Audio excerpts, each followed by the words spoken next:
geralmente o Senhor renova as nossas energias, geralmente o Senhor renova as misericórdias que Ele tem sobre as nossas vidas. Geralmente o Senhor, Ele quer ter contato conosco, Ele quer nos aproximar mais, Ele quer estar mais perto, Ele quer que nós nos acheguemos a Ele. Então que esse seja um momento de entrega, seja o seu momento com o Senhor. Se você tem algum pedido de oração, se você tem algum agradecimento para fazer para o Senhor nessa noite, que esse seja o momento que você possa entregar tudo diante do Senhor e dizer: Pai, obrigada, Senhor, obrigada porque o Senhor tem suprido todas as minhas necessidades. Obrigada porque o Senhor tem me mostrado que aquilo que talvez eu não tenha e talvez eu deseje tanto, porque não é o tempo, porque não é necessário para a minha vida nesse momento, Pai. Obrigada, Senhor, porque o Senhor tem ministrado sobre as nossas vidas. Porque o Senhor tem cuidado de cada um aqui dos meus irmãos, Pai. O Senhor não tem deixado faltar. O Senhor não tem desamparado a nenhum de nós, Pai. Pelo contrário, até quando nós nos sentimos sozinhos, o Senhor está conosco. O Senhor nos conduz, Pai, por caminhos que nós muitas vezes não entendemos, caminhos que nós muitas vezes não sabemos. Mas é o Senhor que nos tem conduzido, Pai. Nós cremos que o Senhor é o melhor condutor para nossas vidas, Pai.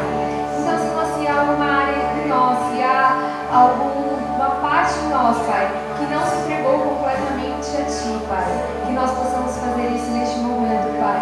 Que assim como nós estamos cantando e que nós Te exaltamos, Pai, nós possamos, Senhor, também nos rendermos a Ti, nos entregarmos completamente a Ti, aquilo que o Senhor é sobre as nossas vidas, Pai. Ensina-nos, Senhor, a depender de Ti. Ensina-nos, Senhor, a sermos agraciados por Ti. Ensina-nos, Senhor, a andarmos debaixo da Tua graça, da Tua sabedoria, da Tua misericórdia. Ensina-nos, Senhor, a nos preocuparmos todos os dias com o mal daquele dia, com as preocupações daquele dia, e deixar fazer mais coisas que o Senhor já tem guardado, o Senhor já tem feito, o Senhor já tem preparado para as nossas vidas, Pai. Senhor, que nós possamos a cada dia, Senhor, sermos instrumentos na Tua presença. Que a cada dia, Senhor, nós possamos alcançar a vida de um irmão, nós possamos alcançar a vida do próximo.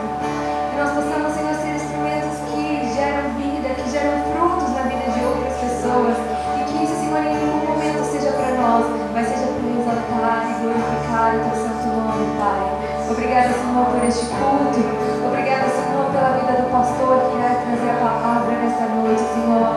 Nós queremos, Senhor, orar e abençoar a vida dele. Te pedindo, Senhor Deus, que ele possa ser usado por Ti. Que Teu Espírito Santo seja, Senhor, falando com cada um de nós neste momento, Pai.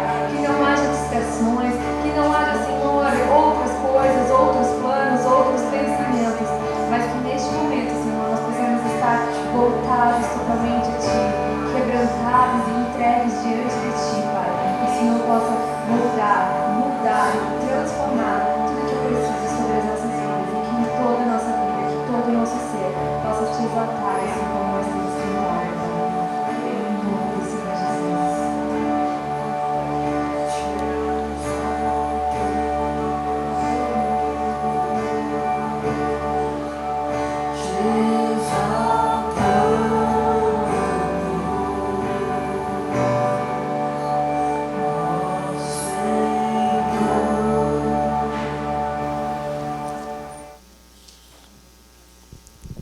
É um dos profetas maiores aí, logo depois de Isaías. Amém? Todos acharam? Misericórdia, alguém aí precisa de ajuda? Não pode consultar o Google nesse momento? Assim diz a palavra do Senhor lá em Jeremias capítulo 2, do versículo 1 a 13. Veio a minha palavra do Senhor: vai e clama aos ouvidos de Jerusalém. Assim diz o Senhor: lembro-me de ti, da devoção da tua mocidade, do amor dos teus desposórios, de como me seguiste pelo deserto numa terra não semeada. Então Israel era santo para o Senhor, e as primícias da sua novidade, e todos os que devoravam eram tidos por culpados, e o mal vinha sobre eles, diz o Senhor. Ouvi a palavra do Senhor, ó casa de Jacó, e todas as famílias da casa de Israel. Assim diz o Senhor: que injustiça acharam vossos pais em mim, para se afastarem de mim? indo após ídolos vãos e tornando-se sem valor eles mesmos? Não perguntaram: onde está o Senhor que nos fez subir da terra do Egito, que nos guiou através do deserto por uma terra de chamecas e de covas, por uma terra de sequidão e densas trevas, por uma terra que ninguém transitava, ao qual não morava homem algum? Eu vos introduzi numa terra fértil, para comerdes o seu fruto e o seu bem. Mas quando nela entrastes, contaminastes a minha terra, e da minha herança fizeste uma abominação. Os sacerdotes não perguntaram: onde está o Senhor? Os que tratavam da lei não me conheceram. Os pastores se rebelaram contra mim. Os profetas profetizaram por Baal e andaram após o que é de nenhum proveito. Portanto, pleiteio convosco, diz o Senhor, até com os filhos de vossos filhos pleitearei. Passai as ilhas de Quitim e vede, e enviai a Quedar, e atentai bem. Vede se jamais sucedeu coisa semelhante. Houve alguma nação que trocasse seus deuses, posto não serem deuses? Todavia o meu povo trocou a sua glória pelo que de nenhum proveito, nenhum proveito. Espantai-vos disso, ó céus, e horrorizai-vos, ficai verdadeiramente estupefatos, diz o Senhor. O meu povo fez duas maldades. A mim me deixaram um manancial de águas vivas e cavaram cisternas rotas que não retêm as águas. É um texto longo, mas nós vamos pensar nessa noite sobre voltando de volta ao tempo de glória. Aqui Jeremias, profeta de Deus, recém-chamado para esse ministério, ele tem uma missão muito dura, que é levar uma advertência ao povo de Judá. Lembrando, o povo de Judá era as últimas duas tribos de Israel, era Judá e Benjamim. As outras 10 formavam o reino do norte, já tinham sido dispersas pelos assírios, só ficou o reino do sul, que era o reino de Judá, que até então era um reino até que tranquilo, tinha uns reis lá bonzinhos, tranquilo, que seguiam a vontade de Deus, mas no meio do caminho algumas coisas ocorreram e Deus teve que intervir. E esse livro de Jeremias, tanto é que ele é chamado de profeta chorão, né? Mas não é à toa. Ele é chamado assim porque Deus determinou o castigo sobre o povo. Deus falou: não tem mais jeito, Jeremias, não adianta você orar, não adianta você fazer nada, porque eu vou colocar esse meu povo sob castigo. Veio ali o cativeiro, 70 anos, mas Deus prometeu que traria o povo de volta, e assim aconteceu logo em seguida. Mas esse início de carta, Jeremias vai ter que dar uma chamada de atenção desse povo, porque era um povo que andava com Deus. Era um povo que vivia aos pés do Senhor, era um povo que estava na presença de Deus, mas agora se encontra afastado da presença do Senhor. É um povo que se encontra longe da presença de Deus. É um povo que deixou o caminho de Deus, mas era um povo que conhecia Deus. Eu sempre fico pensando, né? Às vezes as pessoas saem das igrejas, têm o seu direito. Se for para ir para outra igreja, ótimo, maravilha, que Deus abençoe, que Deus esteja. Mas para voltar para o mundo, gente, é um negócio complicado. Poxa, o que oferece o mundo? A não ser uma falsa alegria, uma falsa paz. O mundo oferece aquela coisa meio virtual, que hoje é tudo virtual, né? Hoje o mundo está indo tudo para o lado virtual. O mundo traz isso. Essa irrealidade que quando você percebe não é nada daquilo. Aí eu penso, por que algumas pessoas largam a presença de Deus para ir voltar para o mundo? Aqui em Judá ele conheceu a presença de Deus, conheceu a glória de Deus, conheceu aquilo que Deus fez, o povo de Israel conheceu, mas teve que desviar do caminho do Senhor. É como aquelas pessoas que estavam em nosso meio, pregavam, oravam, evangelizavam, cantavam, era uma bênção, mas hoje voltaram ao mundo. Já conheci muitas pessoas assim, que estavam em nosso meio, participavam, vem à memória aqueles momentos que estavam juntos, levando a palavra de Deus, evangelizando, e hoje estão no mundo. Voltaram como o cão voltou ao seu próprio vômito, como diz a palavra, ou seja, largou aquilo que era de bom, para viver a vida mundana, para voltar ao lado ruim da história. Então que o povo de Israel está mais ou menos nesse mesmo patamar. É um povo de Deus, mas é um povo que largou a sua espiritualidade para viver a sua religiosidade. E a religiosidade chegou a tal ponto de que aqui o texto fala que até os profetas que eram para profetizar em nome de Deus estavam profetizando em nome de Baal, que era um deus da época e que, se você pesquisar hoje também, tem algumas influências aí no mundo oculto. Então, pensa comigo, como é que alguém que conhece a verdade volta para o caminho errado, para o caminho de mentira? Como é que alguém que conhece o que é verdadeiro volta para o lado mundano, para o lado de perdição? Como é que alguém que conheceu a salvação volta para o caminho da perdição? É algo para se pensar racionalmente. Se nós observarmos e falar, poxa, peraí, se eu estou no caminho bom, para que eu vou voltar para o caminho errado? Se eu estou numa rota legal, para que eu vou voltar para um caminho torto, com dificuldade, com caminho de sofrimento? Mas é o que acontece quando as pessoas largam a presença de Deus, assim como o povo aqui de Judá, que nesse momento Deus tem que intervir. Só que, meus irmãos, a intervenção de Deus aqui é uma intervenção paterna. Deus olha, então, não só ao seu povo, mas a todos nós, como o olhar de um pai. Um pai que se preocupa com o filho que está saindo para o caminho errado. Quem é pai, quem é mãe aqui sabe, né? Talvez você até acompanhe casos em que pais aí estão pedindo oração. Olha para o meu filho, porque meu filho está no mundão. Olha para o meu filho ou minha filha, porque desviou do caminho. Talvez vocês tenham vários casos assim. Pais que se preocupam, que muitas vezes dá aquela dura, fala, filho, não fica nesse caminho, sai disso. Deus age da mesma forma. Deus se preocupa. Quando Deus vem para intervir, é como o pai que tem que dar uma dura. Ninguém gosta de levar dura, né? Acho que todo mundo um dia levou uma dura, ficou com raiva do pai e da mãe. Mas quando ele chega nessa nossa fase de idade, fala, poxa, foi bom que meu pai deu aquela dura, foi bom que minha mãe deu aquela dura. Porque a gente acaba levando, entendendo o porquê. Então Deus aqui está sendo um pouco duro. Claro que Deus começa olhando o passado, né? Olha, vocês andavam comigo, vocês estavam lá no deserto comigo, vocês caminhavam comigo. Ou seja, tudo aquilo que acontecia não acontece mais. Então, o povo de Israel perdeu o período de glória, porque a glória não está somente no templo que haveria de ser destruído por Nabucodonosor, porque até então era o templo mais cobiçado da época, era o templo de Salomão, que seria destruído por Nabucodonosor. Então a glória não estava no templo, porque era o intuito original quando Salomão construiu, é para que a glória de Deus desceu sobre o templo, que foi consagrado para isso, mas com o tempo aquela glória se perdeu. Ou seja, não adiantava ter uma estrutura legal, mas a presença de Deus não está ali.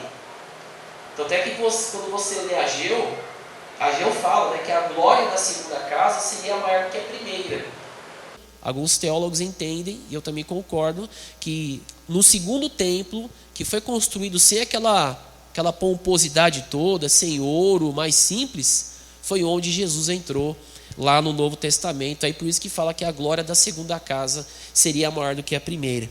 Então, nesse momento, Judá perde a sua glória, porque está longe da presença de Deus. Assim é como as pessoas que se afastam do caminho dele, perdem a glória de Deus, se afastam da presença de Deus, não estão andando mais na luz de Deus, voltaram às trevas, voltaram à escuridão. Então aqui Deus está triste com o seu povo. Deus ele leva o seu povo a observar duas situações que o povo comete, duas maldades que o povo fez contra Deus. Aparece lá no versículo 13, olha o que diz o Senhor: o meu povo fez duas maldades. A primeira, me deixaram o manancial de águas vivas, deixaram a comunhão com Deus, deixaram de viver com Deus. Às vezes eu posso estar na vida, na igreja, mas eu não tenho comunhão com Deus. Existe isso. Tem gente que vive uma religiosidade, mas não tem uma vida diária com Deus. Eu uma vez falei lá na igreja que o domingo é o momento que a igreja se reúne para fechar aquele culto da semana, que você começa na segunda-feira de manhã, quando você acorda.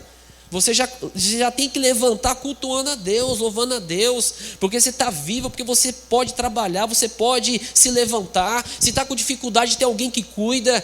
Ou seja, você já levanta louvando e glorificando a Deus. Ali é um culto ao Senhor. E você fazendo isso toda semana, quando você se reúne no domingo, aí sim a igreja como corpo eleva essa adoração como um sinal de agradecimento pelo que Deus tem feito durante toda a semana que fez com você.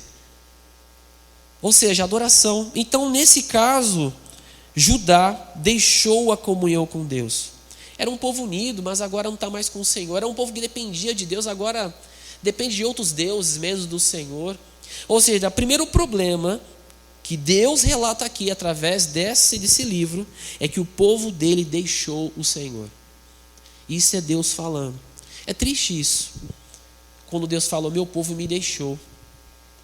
Muitas vezes é um pai dizendo para alguém, olha, meu filho me deixou. Ou o esposo ou a esposa dizendo, olha, meu marido, meu esposo ou minha esposa me deixou. Foi embora, largou, não quer saber mais. Então Deus está dizendo, puxa, eles andavam comigo, era o meu povo querido, eles me deixaram. Então aqui Deus já pontua o primeiro problema. Aquela vida de dependência do Deus Todo-Poderoso já não existe mais. O povo deixou o Senhor. O segundo problema está na sequência do versículo 13. A mim me deixaram o manancial de águas vivas. Jesus ele repete isso lá no Novo Testamento, né? Isso é a água que você beber aí, falou para a mulher samaritana, você não vai ter sede nunca mais. Segundo problema, cavaram cisternas rotas. O que é isso? Cisternas, talvez, pessoal que morou talvez no interior, aquela mais dificuldade de ter água encanada, sabe que teriam que acumular água numa estrutura, parece um piscinão, mas era tampado, existe muito no Nordeste hoje. Hoje a estrutura é de cimento, né? Então as cisternas são isso, né? Você acumula água e ali você usa para o seu uso diário. Hoje tem água encanada, vem pela torneira, tranquilo.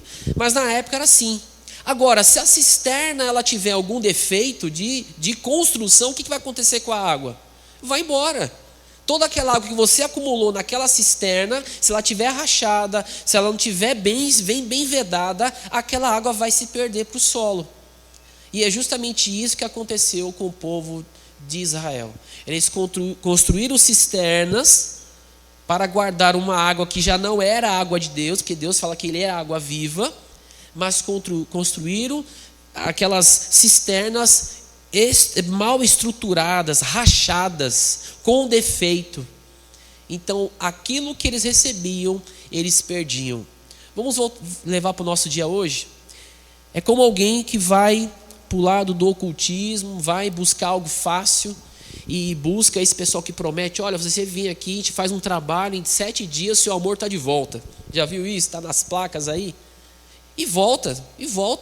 Só que também do mesmo jeito que vem, vai. Porque o que vem de Satanás, ele não dá entrega, ele pega e traz de volta. Porque ele quer outra coisa, além daquilo que ele deu para você, que é a sua vida. Deus não, Deus dá e não pega de volta. Ele dá para você com amor e com carinho. Satanás ele entrega, mas assim, uma mão aqui, outra puxando aqui. É o que o povo de Israel estava colhendo. Ele estava colhendo algo que não era de Deus, que não era bênção, e aquilo que eles guardavam, no outro dia estava se perdendo, porque as suas cisternas estavam rachadas. Então Deus falou, olha, eles poderiam ter algo melhor, eles poderiam estar numa situação melhor, mas me deixaram, Senhor. Então Deus vai fazer o povo pensar e analisar, olha, vocês poderiam estar numa situação muito melhor, mas vocês decidiram me deixar. Então, meus irmãos, quando nós olhamos esse povo, nós vimos que é um povo que está passando por uma dificuldade grande, e tem um outro agravante, pior ainda, que vem lá da liderança do povo. Capítulo 2, versículo 8, voltando um pouquinho, olha o que diz o texto. Os sacerdotes não perguntaram onde está o Senhor. Qual que era o papel dos sacerdotes? Fazer toda a questão do culto, fazer toda a questão dos sacrifícios, né, que incluía os levitas. Então os sacerdotes tinham toda essa preocupação espiritual, e eles não perguntavam onde está o Senhor, ou seja, eles não estavam preocupados de saber se a presença de Deus estava no meio do povo mais. Não perguntavam. faziam as práticas religiosas e está tudo bem. Vou cumprir meu papel aqui, bater cartão e ir para casa. Era o que estava acontecendo. E na sequência, os que tratavam da lei não me conheceram. Quem que tratavam da lei? Aqueles os escribas, os que ensinavam, né? Tinha algumas pessoas só que sabiam ler e escrever na época. E esses que sabiam ler e escrever é que ensinavam as pessoas sobre a lei de Israel, a lei de Moisés. Agora, como alguém que não busca mais na lei, não vai saber quem é Deus. Então, aqueles que deviam ensinar para mostrar ao povo quem é Deus não estavam fazendo mais isso. E por último, os pastores se rebelaram contra... Por último não, penúltimo. Os pastores se rebelaram contra mim. Pior, que o pastor tem a ideia de cuidado, de guardar o povo, de zelar pelo povo. E por último, os profetas profetizam por Baal. Olha só que grave. E andaram após o que é de nenhum proveito. Isso é grave. Porque qual era o papel do profeta? É o mesmo que está falando Jeremias. Jeremias, ele falava em nome de Deus. O que Deus mandava, mesmo ele sendo contra, como foi Jonas, Jonas pregou para Nínive contra. Ele não queria salvar animais. Deus falou, você vai.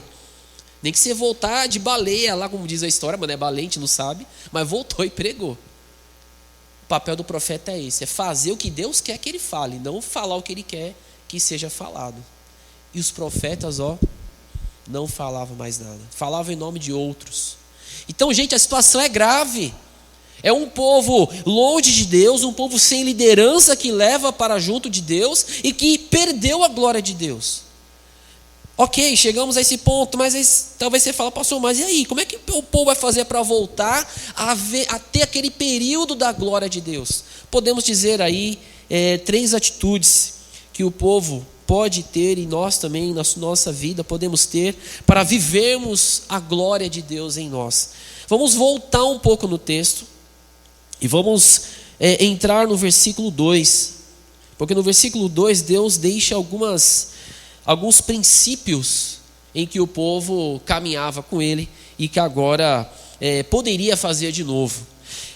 Versículo 2 diz o seguinte: lembro-me de mim, vai e clama aos ouvidos de Jerusalém, assim diz o Senhor, lembro-me de ti, da devoção da tua mocidade. Em outras versões aparece a tua fidelidade. Em outras versões aparece isso. Ou seja, a tua lealdade, a tua fidelidade. Então o primeiro ponto para que voltemos ou tenhamos a glória de Deus em nós, e que o povo de Israel precisaria ter a glória de Deus ali no meio, era voltar a ser fiel a Deus. No Novo Testamento, a igreja ela é comparada ao quê? A uma noiva. E Cristo, o noivo. Num casamento, o que deve ter num casamento? Lealdade, fidelidade. Porque o que racha um casamento é o quê? Traição. O povo traiu a Deus, porque largou a presença de Deus, colocando outros deuses. Aqui Deus então fala, olha, eu me lembro que quando você era mais jovem, você era fiel. Ou seja, a fidelidade é lembrada como uma questão de zelo, de lealdade, de estar junto, de defender, de falar, não, essa aqui é a pessoa que eu estou andando, Deus é o meu Senhor, meu pastor. É lealdade, não abandona Ele por nada. Hoje nós falamos de fidelidade mais para o lado dos dízimos e ofertas, que tem que ser, mas a fidelidade ela abrange toda a nossa vida com Deus. Eu tenho que ser fiel a Ele em todo o tempo. Eu tenho que ser leal a Deus em todo o tempo. Eu não posso mudar de ideia só porque alguém, olha, se eu, no meu trabalho aí, eu tenho que fazer o que o meu chefe manda, mas o Senhor, me desculpa aí. Não. Seja fiel a Deus. Ah, mas se eu perder meu trabalho, Deus é o Deus que abre porta e fecha a porta. Eu preciso ser fiel a Deus, assim como Deus é fiel a mim. Paulo fala, ainda que eu seja infiel, lá em 2 Timóteo 2,13, se nós formos infiéis, Deus permanece fiel. Deus permanece fiel. Então, se Deus permanece fiel, nós precisamos saber que Ele não vai deixar a gente por nada. Mesmo que a gente venha pisar na bola com Deus, mesmo que em algum momento nós venhamos a deixar o Senhor por algum tempo, como fez ali aquela parábola do filho pródigo, Mesmo que tudo isso aconteça, mas Deus vai continuar sendo fiel. Ele não muda. Então, o que Deus espera do seu povo, e aqui ele fala para o povo de Judá, é o retorno a ser fiel a Ele. Ou seja, voltar-se para Deus, a fidelidade com Deus, a reconciliar-se com Deus, a estar junto dEle. Ou seja, se formos infiéis, Deus permanece fiel, porque não pode negar a si mesmo. Fidelidade é caráter de Deus, e Deus, Ele não muda.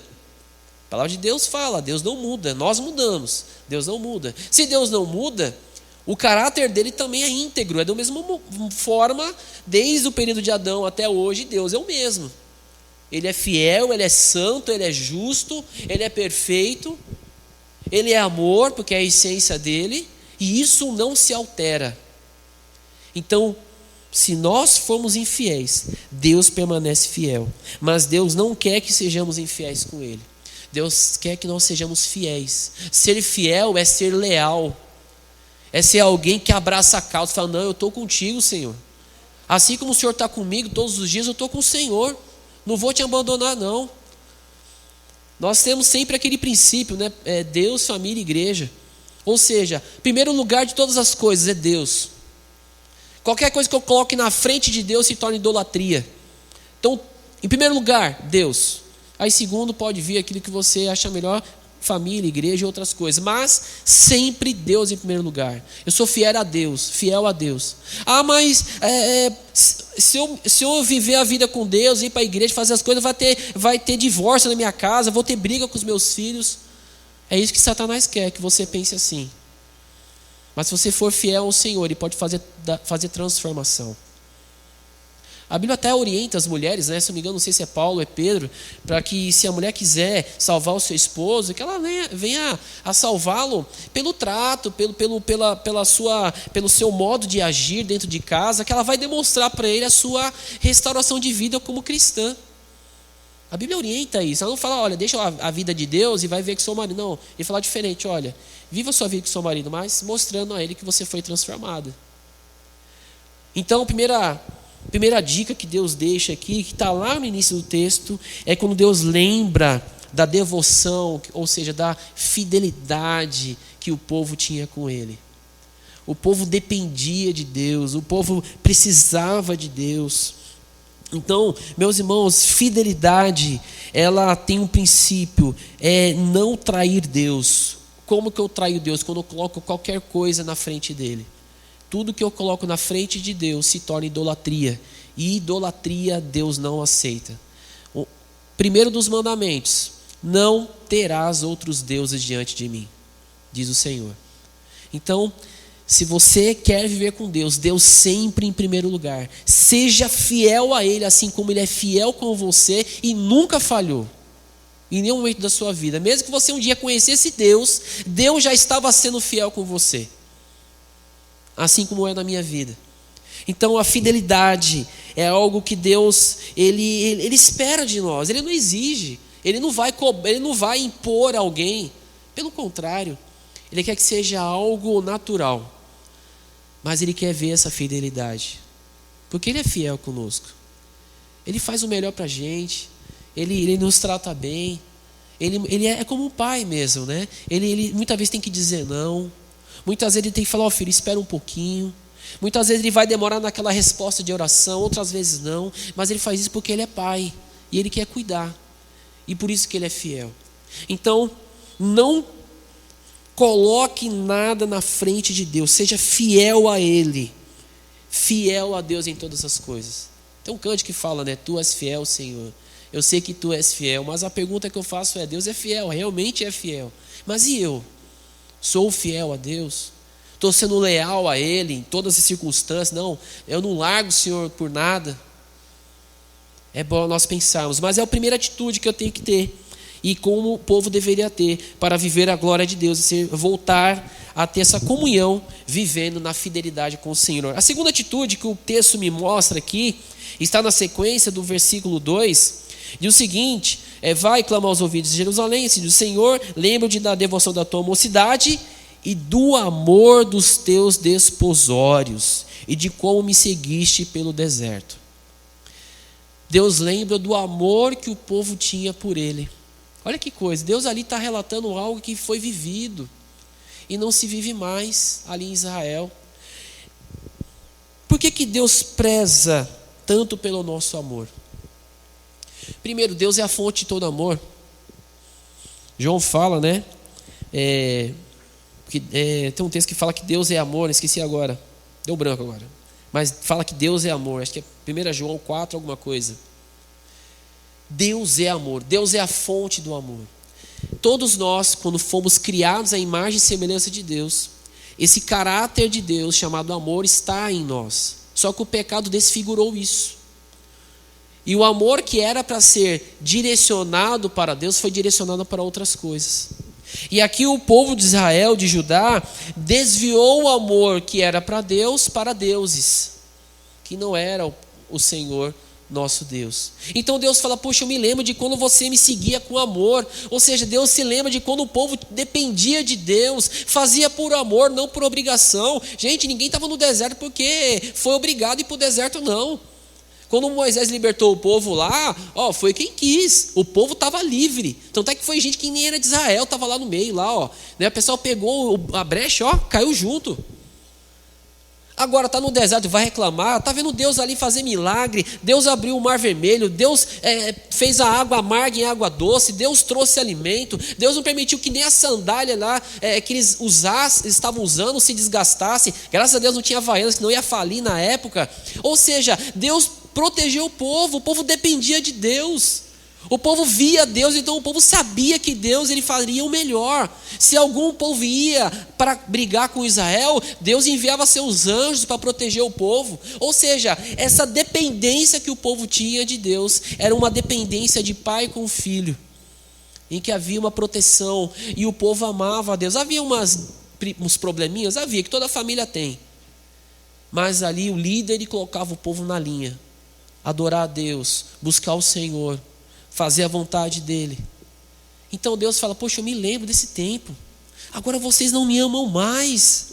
Vocês me deixaram. Não adianta as práticas religiosas se não tiver amor. É igual Paulo fala em 1 Coríntios 13. É só barulho. Precisa ter um conteúdo que é o amor. Então Deus lembra que o amor de Israel que tinha por ele. E detalhe, né, gente? O amor, ele se torna mandamento. E aparece lá em Mateus 22, de 36 a 37. Quando perguntaram, mestre, qual é o maior mandamento da lei? E ele responde, ame o Senhor, o seu Deus, de todo o teu coração, de toda a tua alma e de todo o teu entendimento. Por que precisamos seguir a Deus por amor? Grave isso. Deus não quer que ninguém o siga por obrigação. Eu particularmente tenho um problema muito sério com essa palavra compromisso. Você tem que ter compromisso com Deus. Essa palavra compromisso, ela traz um peso de não que não tenha que ter, mas entenda o que eu vou falar. De obrigação. Eu tenho que fazer. Só que Deus quer que você faça, mas por amor. O peso do compromisso cai. Porque todo mundo que faz algo por amor não tem peso. Faz algo, pode ser cansativo no físico, mas na alma é gratificante, porque é com amor. Mas quando você faz algo para alguém que é por obrigação, às vezes aquilo ali é a coisa mais simples possível, mas se torna pesado, porque você não quer fazer, mas você faz por obrigação. Seguir a Deus é seguir por amor. Ninguém obriga, ninguém é obrigado a seguir a Jesus. Mas aquele que seguir a Ele tem que seguir por amor, porque Ele nos amou primeiro. Ele demonstrou o seu amor por nós primeiro.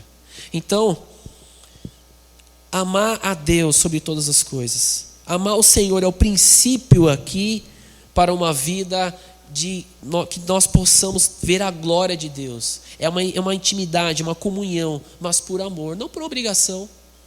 Mas porque eu tenho prazer em estar na presença de Deus, eu tenho alegria de conversar com o Senhor, sabe?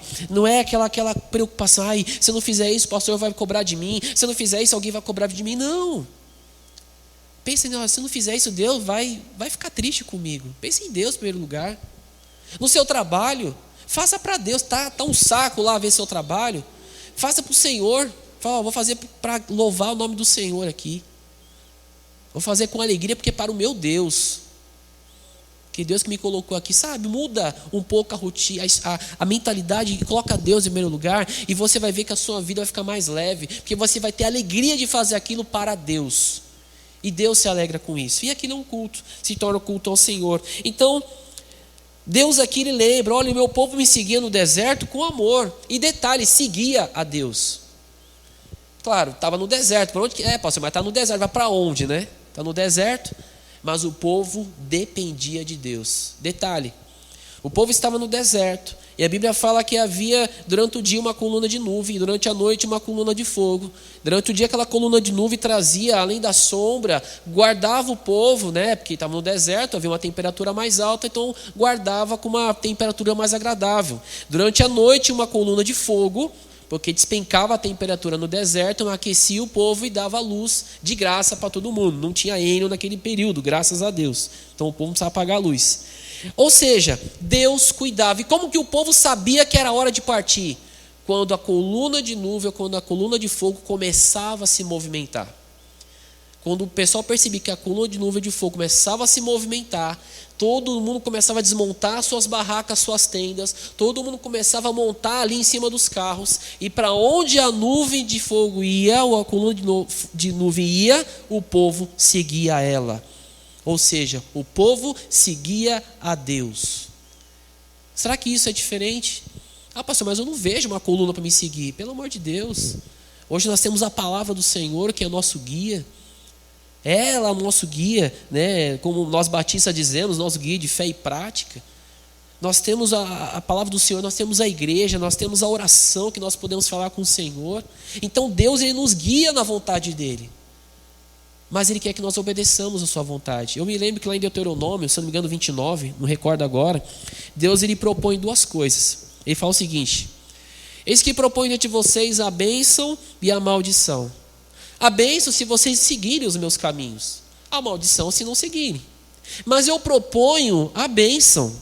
Olha só, Deus propõe, fala, por quê? Porque Deus não quer ninguém obrigado a seguir a Ele. Mas, ou seja, Deus está dizendo o seguinte, olha, se vocês me seguirem, vocês vão ser abençoados. Agora, se não seguirem, é uma questão pessoal, só que as consequências a gente não pode aí garantir que serão boas. Então Deus aqui, Ele lembra de quando o povo seguia a Ele. E Jesus disse, se alguém quiser vir após mim, negue-se a si mesmo, toma a sua cruz e siga-me. Foi o que Ele fez com Mateus, quando Mateus estava lá no seu trabalho, cobrando impostos, Ele disse para Mateus, siga-me. E Mateus o seguiu. Seguir a Jesus é seguir aquele que conhece o caminho. Hoje, para vir para cá, eu dependi um pouco do Google Maps. Mas se tivesse alguém no carro que sabia o caminho, eu ia seguir que a pessoa estaria me dizendo, olha, vai por aqui, vai por ali. Por quê? Porque a pessoa conhece o caminho. Na nossa vida nós temos não somente alguém que conhece o caminho, mas é o caminho que é Jesus Cristo. Então, se eu seguir a Cristo, se eu seguir a vontade dEle, se eu seguir o desejo dEle, eu vou viver a verdadeira, como diz Paulo, vontade que é boa, perfeita e agradável, vontade do Senhor. Então, se eu quero viver tudo isso, o bom de Deus, eu tenho que seguir a Ele, amar a Ele, ser fiel a Ele. E o povo de Israel viveu a glória de Deus quando tinha tudo isso, quando eles viviam na presença de Deus. E é o que Deus está dizendo hoje. Quer voltar a ter a glória? Seja fiel. Quer voltar a ter a glória? Ame e siga a vontade do Senhor em todo o tempo. E por último, é o que Deus pede aqui, versículo 3. Então Israel era santo para o Senhor. Olha que coisa. Deus está dizendo, Israel era santo. Santidade é ser separado, é estar longe do pecado. Quanto mais próximo de Deus eu estou, mais longe do pecado eu fico. Lembra de Moisés quando desceu do monte? Como é que estava o rosto dele, né? Acho que da primeira vez que ele subiu lá, teve que colocar um véu na frente do seu rosto, porque ninguém conseguia olhar para Moisés, seu rosto brilhava, por causa da glória de Deus. Ficou lá um tempão com o Senhor, que ele foi ali, né, impactado pela glória dele, o seu rosto resplandecia, o rosto dele brilhava. Teve que colocar um véu ali para ninguém ser ofuscado pela aquela luz que vinha do rosto de Moisés. Essa é a glória que um dia, em nome de Jesus, nós veremos quando nós estivermos com Ele lá no céu. A glória do nosso Deus. Mas enquanto isso não chega, nós podemos ser santos. Porque é bíblico. sede santos, porque eu sou santo. 1 Pedro 1, de 15 a 16, diz o seguinte: mas assim como é santo aquele que vos chamou, sede santo vocês em tudo o que fizerem, pois está escrito, sejam santos, porque eu sou santo. Aqui Deus lembra do tempo que o povo era santo. Deus lembra de como o povo era um povo que tinha devoção a Deus. Meus irmãos, quando chegamos no estágio de santidade, quando chegamos no estágio de realmente proclamar o nome de Deus, todo mundo está falando hoje do que está acontecendo lá nos Estados Unidos, né? Você não vai nos Estados Unidos, né? Glória a Deus por isso, glória a Deus. Mas eu falo, será que só lá? Esse avivamento, meus irmãos, pode acontecer em qualquer lugar onde tiverem 2 ou 3 buscando o nome do Senhor. É só querer. Todo mundo quer ir lá para ver a glória de Deus, mas a glória de Deus é manifestada em qualquer lugar onde tiverem 2 ou 3 pessoas rogando e clamando pelo nome dEle. Aqui pode acontecer, na igreja já em Brasília pode acontecer, se for na rua tiver 2 ou 3 pessoas pode acontecer. É só nós queremos buscar a presença de Deus. É só nós consagrarmos ao Senhor. É só nós deixarmos que o Santo Espírito venha nos levar à presença de Deus e fazer com que a nossa vida venha viver para o Senhor. Aí sim veremos a glória de Deus. Josué, quando iria passar pelo Jordão, ele disse: santificai-vos, porque em 3 dias o Senhor fará maravilhas no meio de vocês. Ou seja, o povo precisava se preparar, porque Deus ia fazer algo grandioso. Sem preparação, sem santificação, não tem como ver Deus agir. O povo de Deus só vê o Senhor agindo quando o povo está em santificação. E o texto deixa bem claro isso. Lá na decorrência do texto, versículo 3. E todos os que o devoravam eram tidos por culpados, e a mão do Senhor vinha sobre eles. Ou seja, até aqueles que se levantavam contra o povo de Israel, Deus se levantava junto para derrotar esses inimigos. Porque ali havia um povo santificado, ali havia um povo que estava repleto da glória de Deus. Meus irmãos, às vezes nós achamos que isso é impossível acontecer, mas pastor, será que isso pode acontecer na minha vida? Será que isso pode acontecer na minha casa, na minha igreja? Pode, é só nós queremos.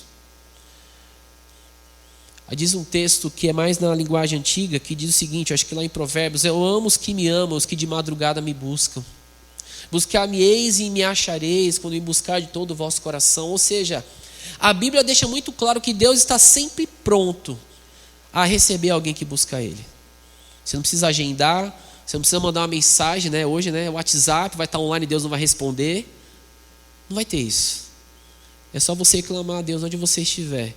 É só você querer viver o melhor de Deus, da maneira melhor de onde você estiver, que Deus vai estar ali para te atender. Ele não está longe, né? Tem um texto que fala, Ele não está longe que a gente não possa alcançá-lo. Ele está perto. Podemos viver a glória de Deus hoje.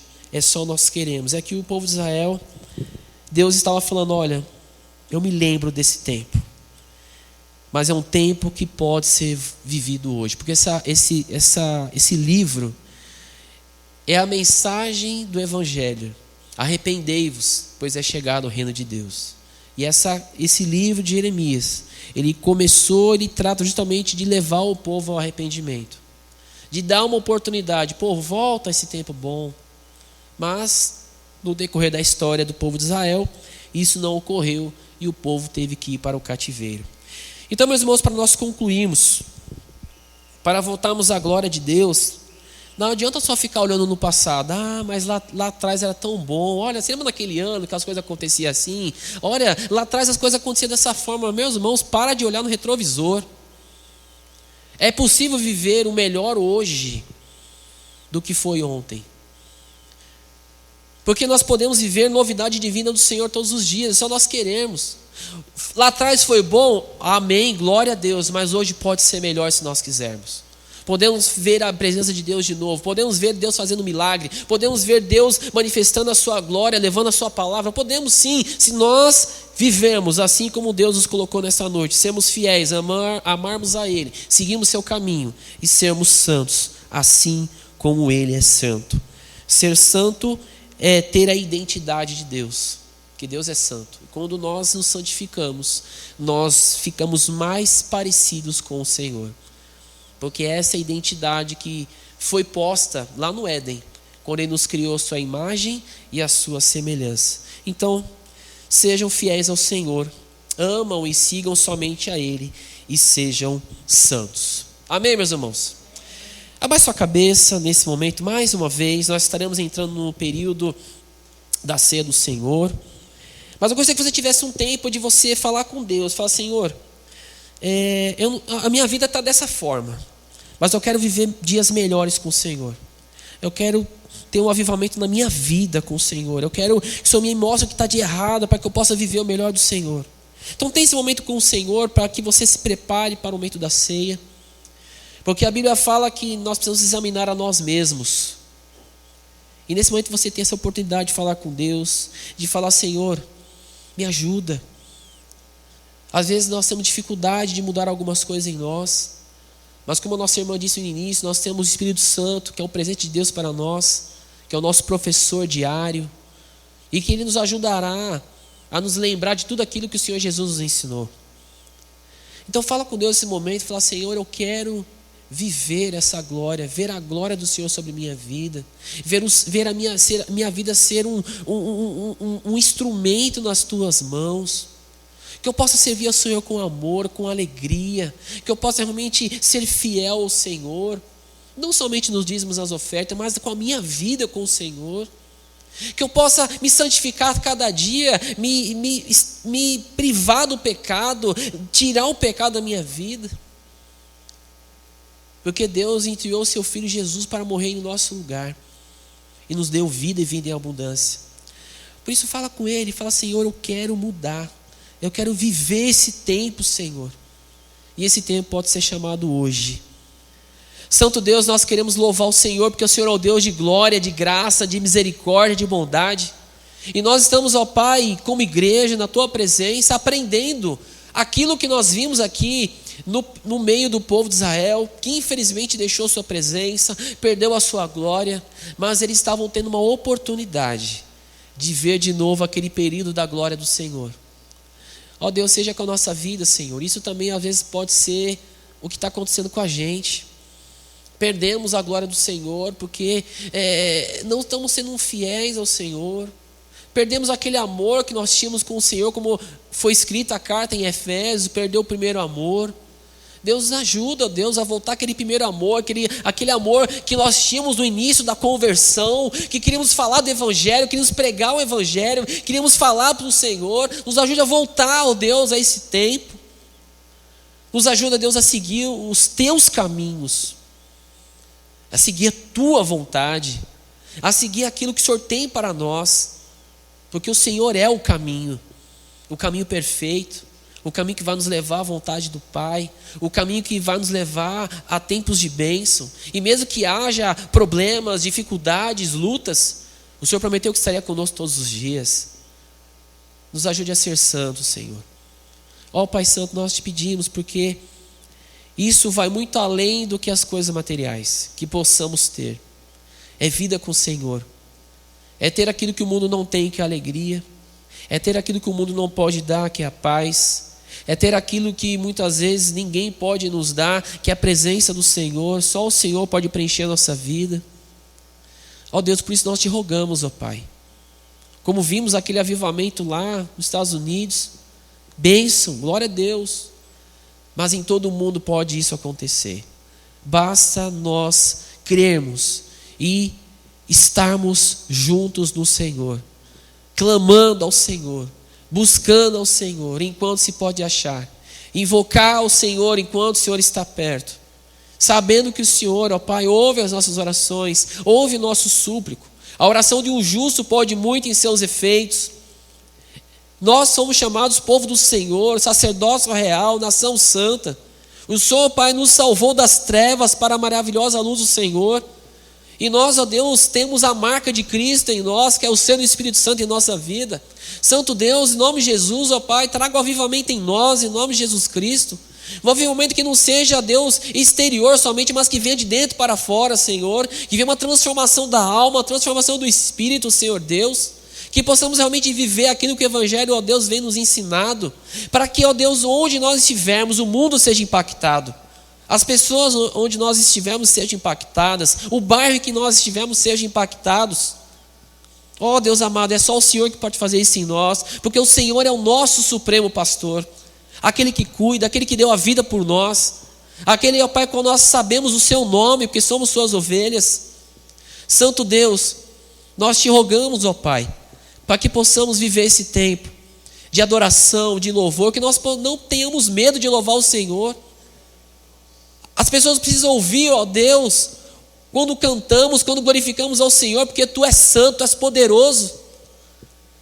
Ó Deus amado, a salvação não está na igreja local, mas está em Cristo Jesus, e nós anunciamos essa boa notícia, que Jesus Cristo é o nosso Salvador. É aquele que nos tirou, ó Pai, da onde nós estávamos, e nos trouxe para uma vida em abundância, de graça, de misericórdia. Ó Santo Deus, por isso nos ajuda a viver esse tempo. E agora, Pai, entraremos no período da ceia do Senhor. Que o nosso coração esteja limpo de todo pecado. Se precisamos, ó Pai, resolver algo, que façamos antes do momento da ceia. Seja pedir perdão ao Senhor, reconciliação com alguém, para que possamos, ó Pai, participar desse momento tão precioso, com o nosso coração grato a Deus. Porque aquele que estava morto, reviveu, e está vivo, está diante do Pai, e um dia voltará para nos buscar e nos levar para a glória de Deus para todo sempre.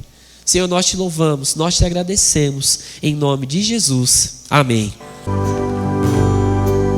Teu sangue leva-me além de todas as alturas, onde ouço a tua voz, fala de tuas justiças pela minha vida. Jesus, esse é o teu sangue.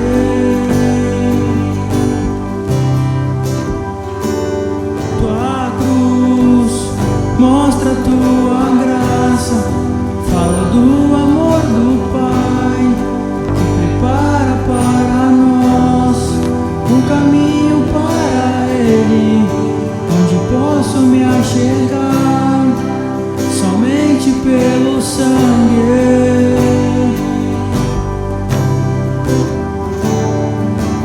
que nos lava dos pecados e nos traz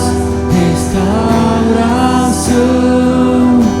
Nada além do sangue, nada além do sangue de Jesus,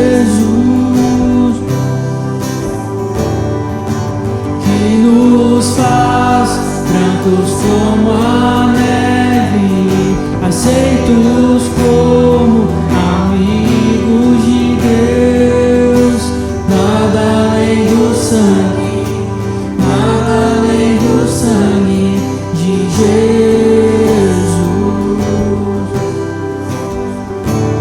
Tua cruz mostra a tua graça, fala do amor do Pai, que prepara para nós um caminho para Ele, onde posso me achegar somente pelo sangue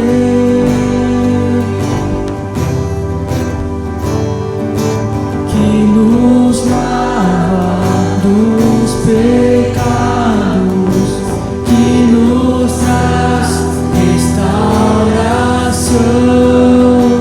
Nada além do sangue, nada além do sangue de Jesus,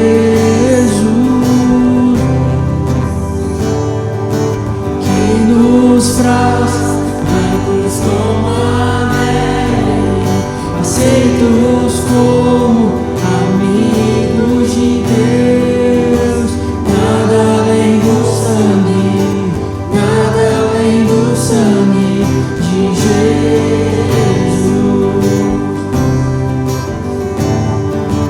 Eu sou livre, eu sou livre. Nada além do sangue,